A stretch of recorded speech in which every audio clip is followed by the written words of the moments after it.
Bom, a Simone Queiroz vai fazer uma palestra Orgulho e Humildade, baseado no Evangelho segundo o Espiritismo, baseado na doutrina espírita.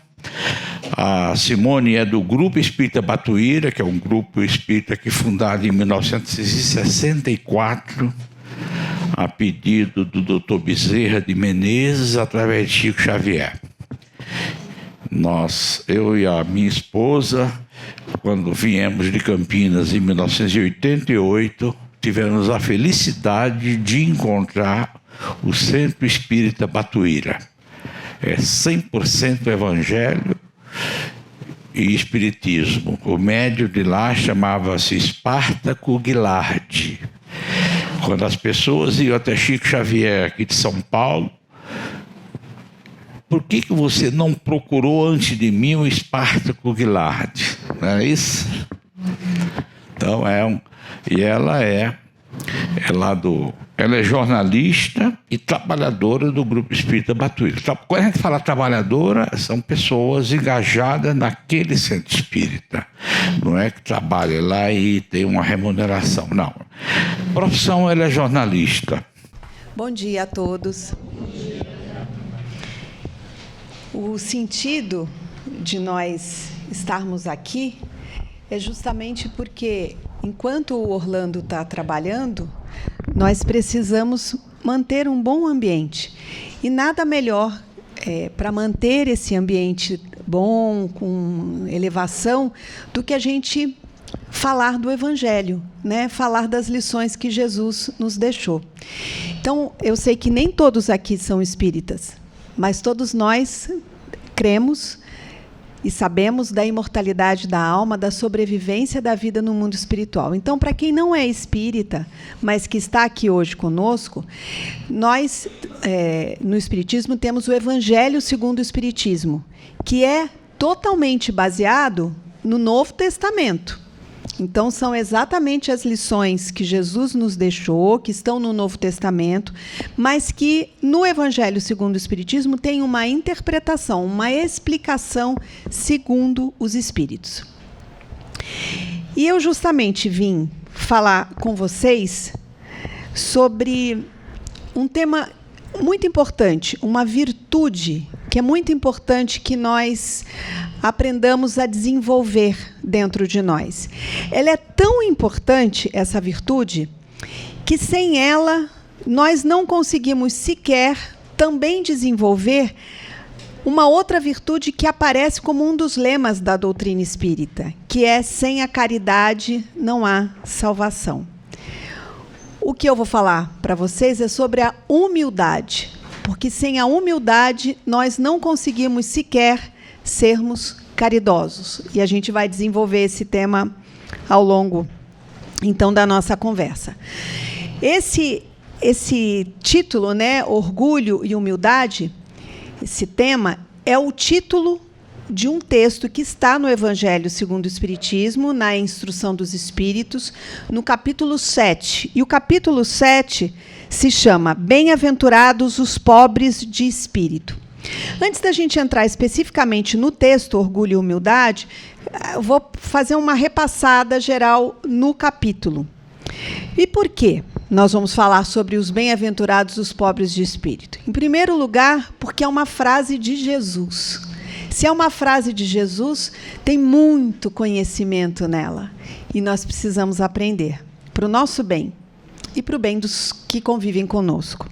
E porque essa é uma frase que muitas vezes pode causar uma certa confusão, um certo equívoco na interpretação, porque essa expressão pobres de espírito.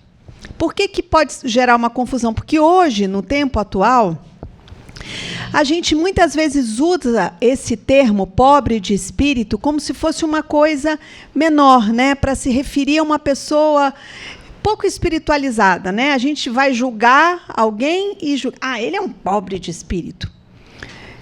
Na verdade, nesse momento, quem está pouco espiritualizado somos nós, né? De julgar o outro. Mas, além de tudo, além do erro cometido em julgar o outro, a interpretação está errada. Porque, na verdade, com base no que já dizia o Velho Testamento, pobre de espírito significa que a pessoa é humilde. Então, quando Jesus disse bem-aventurados os pobres de espírito, ele quis dizer bem-aventurados os humildes, ou seja, felizes são os humildes. Esse é o sentido exato de quando Jesus diz bem-aventurados os pobres de espírito. E aí, já completando o raciocínio de Jesus, a frase que Jesus disse foi: bem-aventurados os pobres de espírito, porque deles é o reino dos céus. Então, nós só teremos o reino dos céus, só poderemos adentrar a ele ou tê-lo dentro de nós se nós formos humildes. Essa, então, é a primeira lição desse estudo. Nós precisamos ter humildade, nós precisamos ser humildes. E o que é ser humilde? O dicionário, esse dicionário que nós temos, Auais, Aurélio, ele nos diz que humilde é aquele que conhece suas próprias limitações. Portanto, o humilde é aquele que não se concentra, por exemplo, nas suas próprias qualidades, naquilo que ele acha que ele é. Ele se concentra naquilo que ainda lhe falta. Esse é o humilde. Então, essa é a lição número 2. Humildade é a consciência daquilo que nós ainda não somos. Bem diferente, portanto, do orgulhoso. Não é? O que o sujeito orgulhoso... E aí, quando eu digo sujeito orgulhoso, eu estou falando de cada um de nós. Porque, infelizmente, essa é uma condição do nosso mundo. Todos nós, em algum grau, pelo nosso adiantamento, temos algum grau de orgulho. E o que nós fazemos? O orgulhoso, o que ele faz? Ele se coloca numa vitrine. Ele coloca as qualidades que ele acha que ele tem. Se ele acha que ele é inteligente, ele coloca a inteligência dele na vitrine para todo mundo ver. Ele acha que ele tem sabedoria, a gente o que faz? Coloca a sabedoria que a gente pensa que a gente tem na vitrine para todo mundo conhecer, todo mundo reconhecer em nós uma pessoa sábia. O orgulhoso acha que ele é bonito, e o mundo de hoje, infelizmente, incentiva e estimula muito nas pessoas essa preocupação exacerbada com a aparência. É lógico que a gente quer ter uma boa aparência, até para não causar uma má impressão nas pessoas, para a gente ter. Isso também nos ajuda a ter autoestima, mas isso não pode ser exacerbado, isso não pode ser mais importante do que a beleza interior. Não é verdade? Mas tem gente que alimenta tanto isso e precisa expor isso o tempo todo. As redes sociais incentivam a gente a fazer isso, né? Hoje tem filtro, tem correção, então a gente tem uma ruga, mas não aparece, né? Parece que todo mundo é lindo, está todo mundo perfeito. E não é. Mas o orgulhoso, ele precisa disso, então ele vai e coloca isso na vitrine. Então, nós, quando somos orgulhosos, temos uma visão errada, equivocada de nós mesmos. E é isso que acontece. Então, lição número 3. O orgulho é o oposto da humildade. Porque o humilde, ele se concentra naquilo que lhe falta. O orgulhoso, ele se concentra naquilo que ele tem ou acha que tem, que às vezes nem tem mesmo, né? E vejam como dá trabalho ser orgulhoso, não é verdade? Porque a gente, quando é orgulhoso, a gente tem o tempo todo o trabalho de se tentar mostrar o melhor, o mais bonito, o mais inteligente. Enquanto que o humilde, ele está tranquilo. Ele está tranquilo porque ele não precisa provar nada para ninguém. Ele está tranquilo com ele mesmo, não é? Ele está só ainda pensando naquilo que ele precisa desenvolver, naquilo que ele precisa aprender, naquilo que ele precisa melhorar. Mas isso é um diálogo dele interno. É diferente do orgulhoso, que está sempre em diálogo com todo mundo, com o mundo. Dá trabalho ser orgulhoso.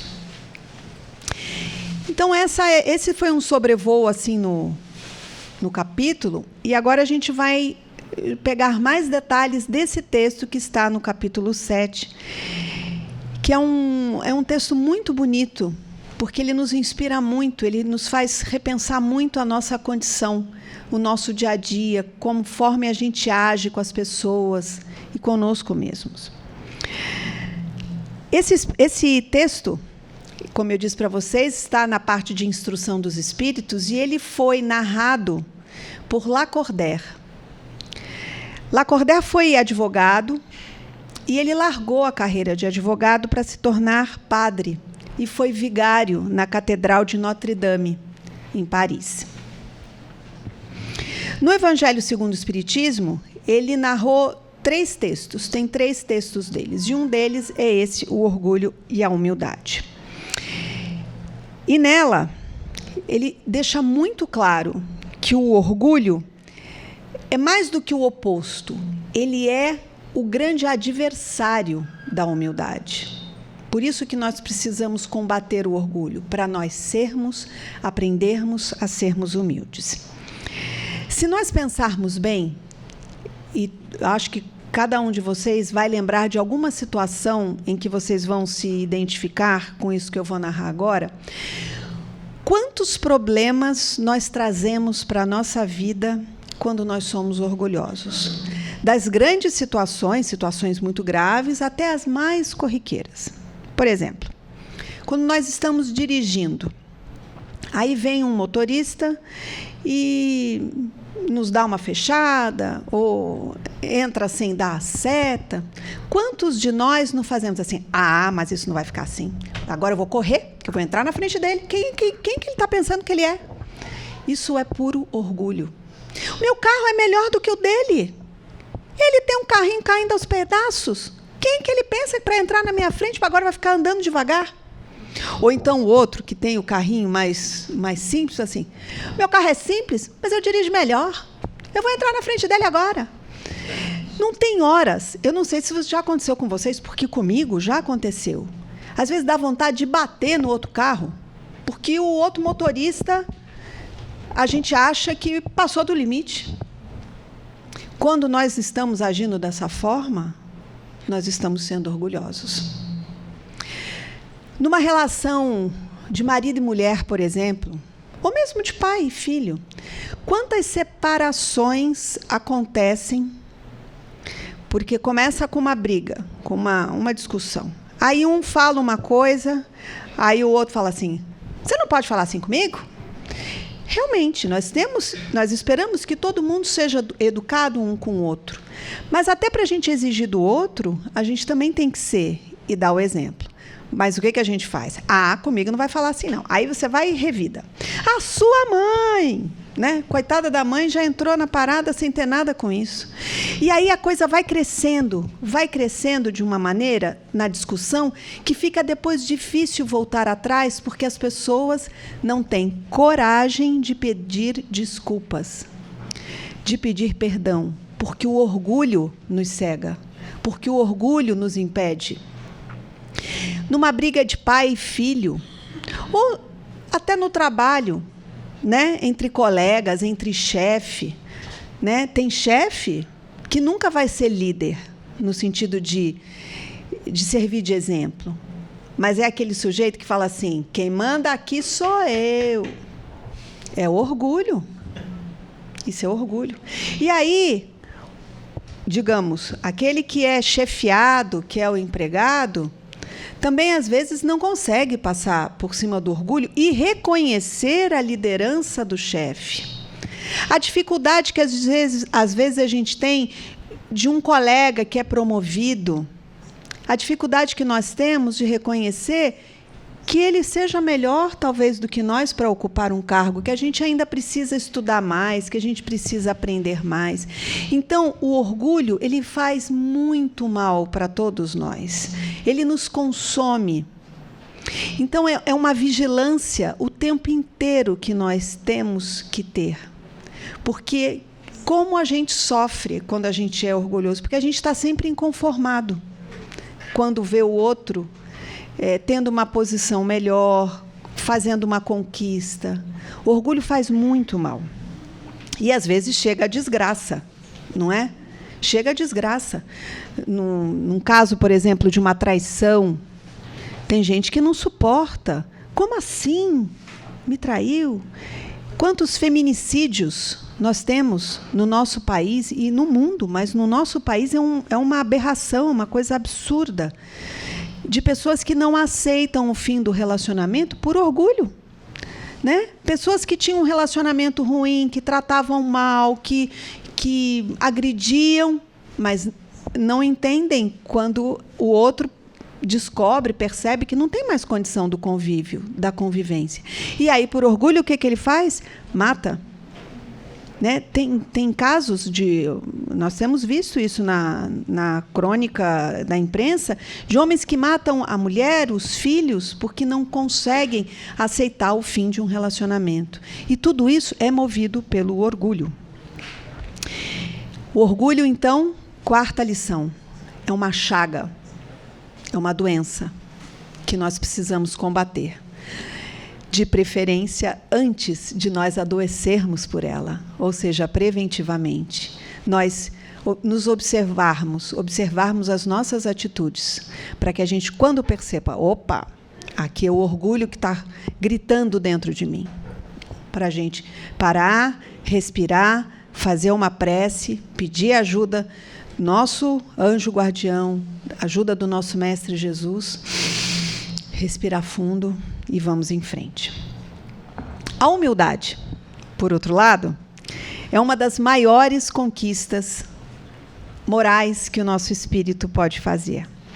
Porque ela nos mostra que nós somos todos iguais, conforme já nos ensina a lei de igualdade, que é uma das leis naturais que nós estudamos, por exemplo, no Livro dos Espíritos.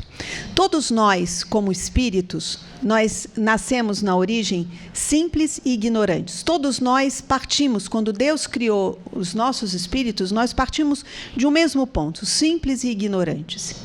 E nós vamos nos tornando diferentes ao longo do tempo, moralmente, pelas nossas conquistas morais, pelos nossos esforços em nos melhorarmos, em nos instruirmos espiritualmente e moralmente.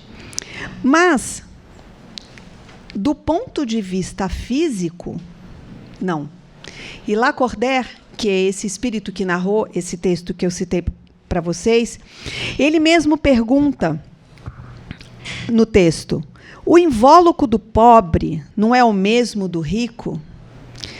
O Criador fez duas espécies de homens e ele também nos sacode, né, com questões que mesmo mais de um século depois dele ter escrito ali, dele ter narrado ali, se mostram muito atuais. Ele cita no texto o fato de que, enquanto o rico dorme nos aposentos suntuosos, milhares de irmãos jazem na miséria. Está aí um raciocínio que nós precisamos fazer diariamente. Né? Graças a Deus, todos nós aqui temos um teto sob o qual dormir. Temos uma cama, mas muitos não têm. E nós vemos eles todos os dias pela rua. Vocês imaginem o que é, nesse momento desse frio, tomar um banho de água gelada. Que difícil deve estar sendo isso agora para tantas pessoas que, às vezes, mesmo tendo casa, não tem esse mínimo conforto.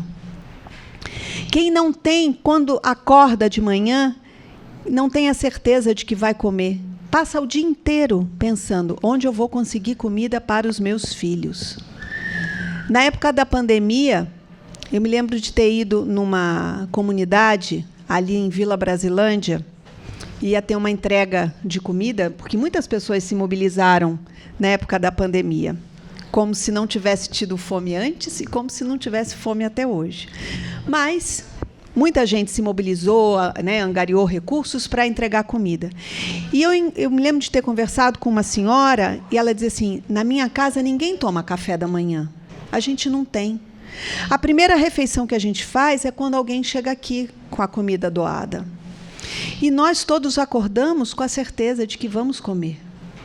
Então, nós precisamos pensar nisso. E Lacordaire fala, o invólucro do pobre não é o mesmo do rico, e a gente pode aprofundar. O invólucro do negro é diferente do branco. É a mesma pele, é pele igual, o estômago é igual, o olho é igual, o coração é igual. Por acaso, o invólucro do indígena é diferente do nosso?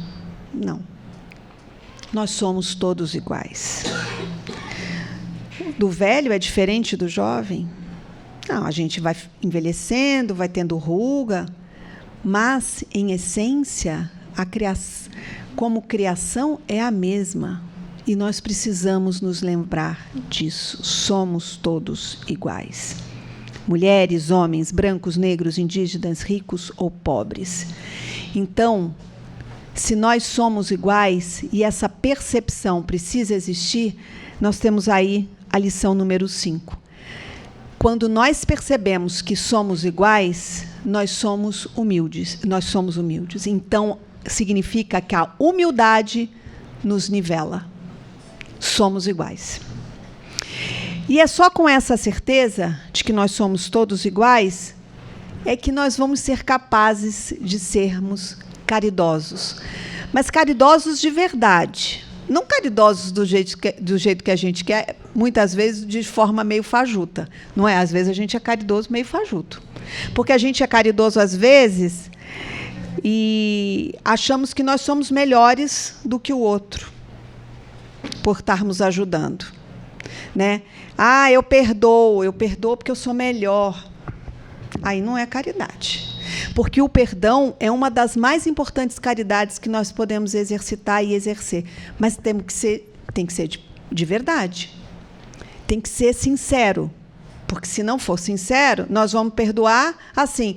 Eu perdoo porque eu sou mais evoluído. Aí não é, né? Aí não está sendo humilde. Vocês lembram de uma passagem do Evangelho, do óbolo da viúva? Vou relembrar para vocês. Jesus chama a atenção dos discípulos para essa passagem, que ela é muito importante. Ela ensina muito para a gente. Jesus vê no templo as pessoas indo fazer sua doação.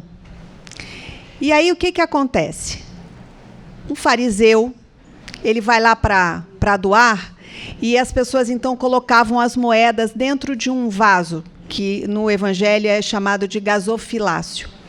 Então, o fariseu, que não era humilde, que gostava de aparecer, ele jogava um monte de moedas, que era para todo mundo escutar o barulho, aquele tilitar da moeda caindo, e todo mundo falar, olha, ele é rico, olha como ele é bom, ele está doando bastante. E aí chega a viúva, que pouco tinha, quase que não tinha para ela mesma e para os filhos, e vai lá e doa uma moedinha. E aí Jesus explica que aquela oferta, aquele óbolo, né, a oferta que ela está fazendo, agrada mais a Deus do que a oferta que fez o fariseu. Porque ela deu até aquilo que talvez fizesse falta para ela, mas ela deu pela consciência de que nós precisamos ajudar o outro. E que tudo que nós temos, nós podemos, de alguma forma, compartilhar. Tem gente que acha, eu tenho tão pouco, eu não posso ajudar. A gente ajuda com uma prece. A gente ajuda com um bom pensamento. Isso também é caridade. Então, Jesus chamou a atenção para isso. Todos nós podemos ajudar. E isso é caridade. A caridade é uma virtude que nos transforma, porque quando nós conseguimos ser humildes e desenvolvermos a caridade, nós estamos trilhando um bom caminho. Nós estamos trilhando o caminho que, como a doutora Marlene disse antes, vai nos permitir, no momento do nosso desencarne, por exemplo, uma situação muito mais tranquila, uma passagem muito mais suave. Porque quanta gente vai querer nos receber no mundo espiritual, tendo tido conosco um laço de amor, em situações como essa, em que nós fomos humildes, em que nós fomos caridosos. E Jesus valorizou isso, sempre. Ele disse, porque todo o que se exalta será humilhado, e todo aquele que se humilha será exaltado. Olha a necessidade de nós não sermos orgulhosos, mas sermos humildes. E não é verdade? Nós mesmos, corriqueiramente, no nosso cotidiano, dizemos isso, né? Quando ele diz, os que se exaltam serão humilhados, a gente não fala isso? Quanto mais alto vai, maior a queda, mais dura vai ser a queda. Nós sabemos disso. Mas como é difícil nós colocarmos isso em prática todos os dias. Por isso que é uma vigilância o tempo todo. O tempo todo. E muitas vezes nós vemos pessoas arrogantes, orgulhosas, sempre se dando bem, sempre dando, né, numa situação, consegue dar a volta por cima. Não é que Deus não está vendo, Deus está vendo.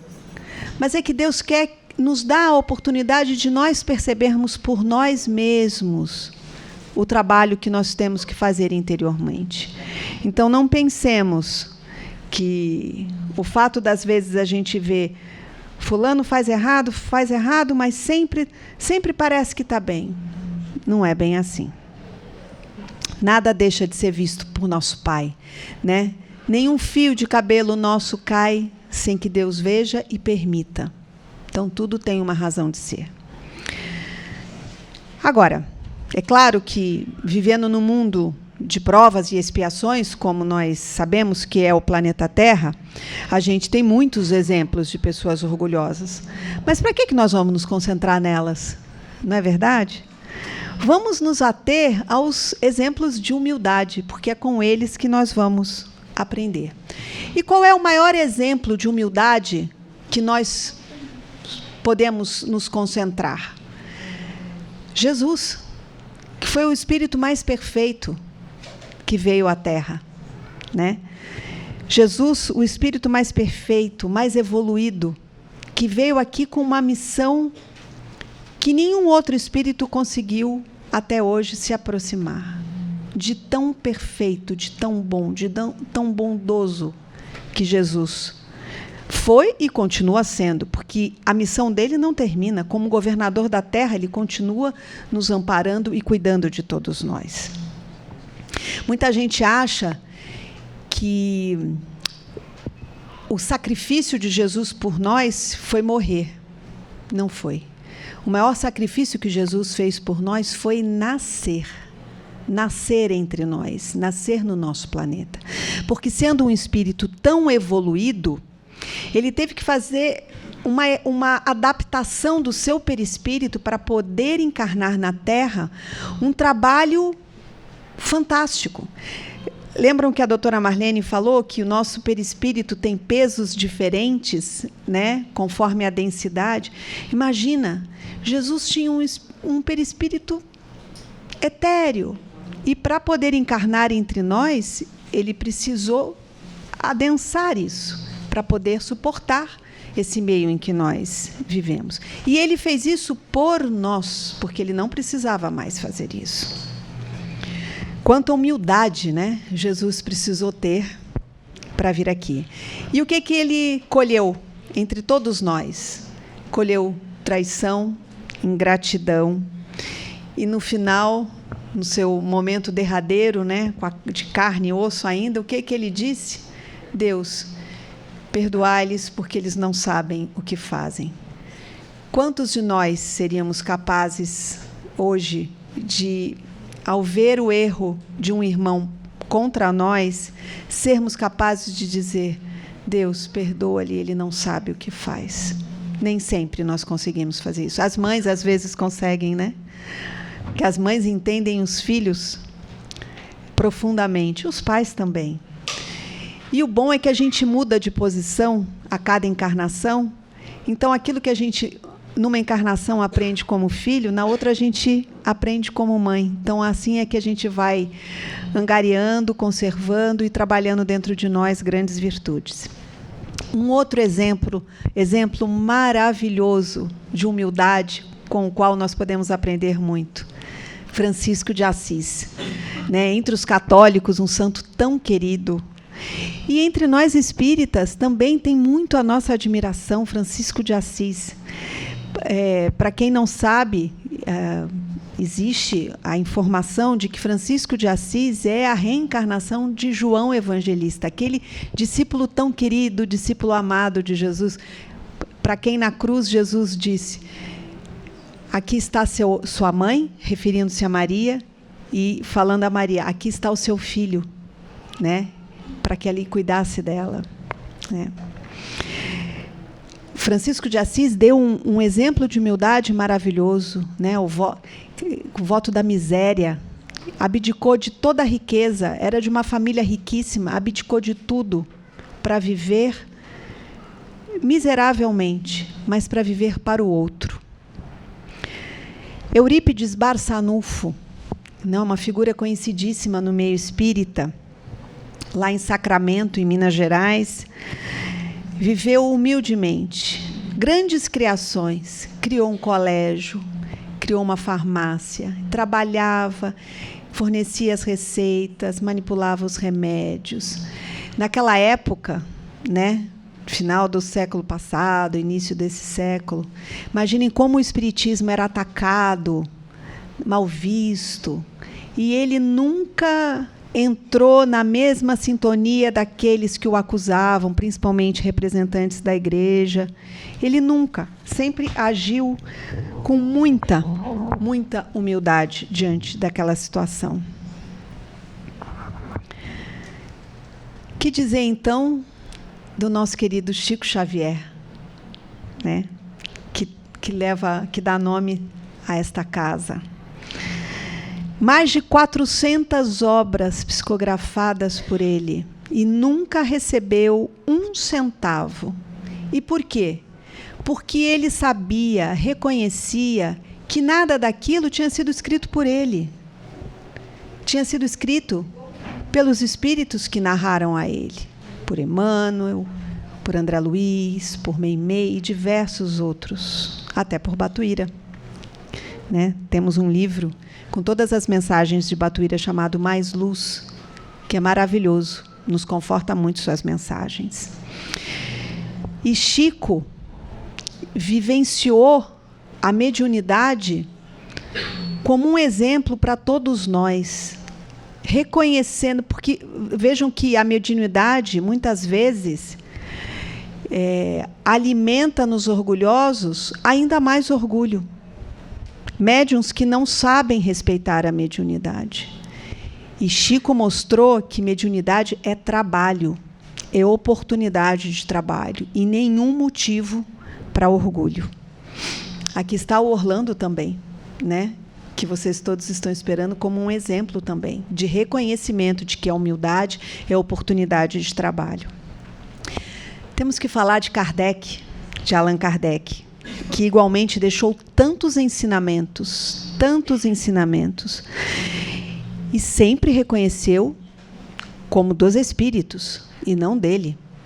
Tanto que ele não colocou nos livros os nomes dos médiuns, sequer dos médiuns, pelo reconhecimento de que também não eram eles que estavam escrevendo. E isso causou até problemas entre alguns médiuns, né, que reclamaram, também por orgulho. Mas não eram eles, eram os espíritos. Então, Kardec também nos deu grande exemplo de humildade, e também, porque, vejam, Kardec era um intelectual na época dele, em Paris, na França, e ele se submeteu à crítica da intelectualidade da época, que achava que o espiritismo era uma coisa menor, era uma coisa do outro mundo, né? Uma coisa sem importância, era uma diversão. E Kardec frisou e trabalhou para mostrar que o espiritismo era uma coisa muito séria. E, para isso, ele se submeteu à crítica e até à chacota dos intelectuais da época dele. Vamos citar Emmanuel também. Esse espírito que tantas lições nos deixou através de Chico Xavier, um trabalhador no bem, aliado de Jesus, um exemplo também de humildade. E vamos lembrar que nós, pelos livros psicografados por Chico, nós conhecemos as encarnações anteriores de Emmanuel. Então, nós sabemos que Emmanuel foi o senador Públio Lentulus, em Roma. E ele, a cada encarnação, a gente vai vendo que ele vai se melhorando, ele vai se depurando do orgulho. Quando ele era lá o senador, e isso está narrado no livro Há 2000 anos, ele se encontra com Jesus, porque ele estava encarnado na mesma época de Jesus.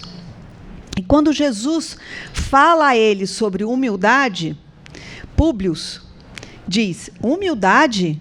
Que credenciais lhe apresentava o profeta? Ele pensa, né? Que credenciais lhe apresentava o profeta para lhe falar assim a ele, um senador do império, revestido de todos os poderes, diante de um vassalo? Olha o orgulho que ele tinha. Mas o sofrimento, encarnação após encarnação, e em outras seguintes, que nós vamos acompanhando isso pelos livros, o senador vai se desprendendo desse tipo de comportamento. E ele vai aprendendo o que é ser humilde, o que é cultivar dentro dele a humildade. Quantos de nós já atravessaram esse mar, né? O mar do orgulho? Mas nós um dia faremos essa travessia também para nos melhorar. Nós também um dia conseguiremos chegar ao ponto de olhar para trás e percebemos, um pouco que seja, eu já me melhorei. Muitos de nós fazemos um esforço diário para isso. E nada como se analisar, nada como orar, fazer uma prece, estudar, lermos os livros, lermos os evangelhos, observarmos as palestras, porque são discussões, são pensamentos que nos inspiram, né? Que nos levam a refletir um pouco sobre a nossa condição e sobre a forma como nós nos comportamos todos os dias. E lembrando, já chegando perto aqui do final, de que nós não somos melhores do que ninguém pelo dinheiro que nós temos, pela casa onde nós moramos, pelas joias que nós usamos, pelas roupas que nós vestimos, pelos títulos que temos, porque às vezes a arrogância é intelectual, não é mesmo? Né? Às vezes você vai conversar com uma pessoa e você não está entendendo a palavra, os termos todos que a pessoa está usando, e a pessoa não está fazendo questão que você entenda, porque ela quer mostrar que ela sabe mais. Ou somos nós que estamos fazendo isso. Então, não é título, não é dinheiro, não é nada disso que nos faz melhor do que os outros. Nós somos todos iguais. Até porque tudo isso que muitas vezes nós ostentamos nos foi dado por empréstimo por Deus, que a qualquer momento pode nos tirar. Nós vemos pessoas riquíssimas, que a gente pensa assim, ali tem dinheiro para mais 10 gerações, e as pessoas perdem tudo de um dia para o outro. Não é verdade? A casa, a pessoa mora num castelo, e no outro dia está morando de favor na casa do outro, porque tudo que nós temos é dado por empréstimo, pela misericórdia e pela bondade de Deus. E nós temos que cuidar disso. Nós temos que dar um sentido espiritual a tudo que nós temos. Saber o que eu tenho que pode ser de ajuda, de benefício para os demais. Batuíra, que é esse espírito tão querido, que é patrono da casa onde eu trabalho, ele foi enriquecendo ao longo da vida e ele foi comprando casinhas, né? As casinhas, foi juntando ali na região do Lavapés, lá perto do Glicério, né? Perto daquela região mais para a zona sul da cidade, parte central da cidade. E quantas pessoas ele colocou dentro da casa dele, na época de doença, na época de epidemia, e cuidava das pessoas. Então, ele deu um sentido, uma outra dimensão para a casa dele. Eu não estou dizendo para vocês que vocês vão pegar as pessoas que a gente vê na rua, eu não estou julgando a atitude de ninguém, mas sempre tem alguma coisa que a gente possa fazer dentro das nossas condições, daquilo que Deus nos proporcionou para nós ajudarmos o próximo. E aí, terminando com uma frase de Divaldo Franco, que aí a gente tem a medida daquilo que é importante nesta vida, que é o que acontece na hora do nosso desencarne, na hora da nossa morte. O que nós levamos e o que nós deixamos. Que aí a gente vê o que é importante. O que nós deixamos é aquilo que nós temos. Aquilo que nós levamos é aquilo que nós somos. Então, são as nossas conquistas morais o nosso maior patrimônio. E, fazendo uma última referência a Emmanuel também, lembra que eu falei do Públio Lentulus, né, que era ainda um ser tão orgulhoso, mas Jesus já olhou para ele e viu Emmanuel lá na frente. Então é isso, Jesus olha para nós e vê não aquilo que nós somos, mas o que seremos. Ele já vê aquele ser que nós vamos nos transformar ao longo da nossa evolução. Então não vamos ficar parados, não vamos ficar achando que vai cair do céu a nossa melhoria. A nossa melhoria é fruto do nosso trabalho, do nosso esforço. Então, eu desejo a vocês um ótimo domingo, que todos vocês, tenho certeza, serão saciados neste dia, de alguma forma, dentro da necessidade de cada um. E que todos nós possamos sair daqui mais tranquilos, com mais paz dentro do nosso coração e com a certeza de que a vida continua. Um bom dia a todos.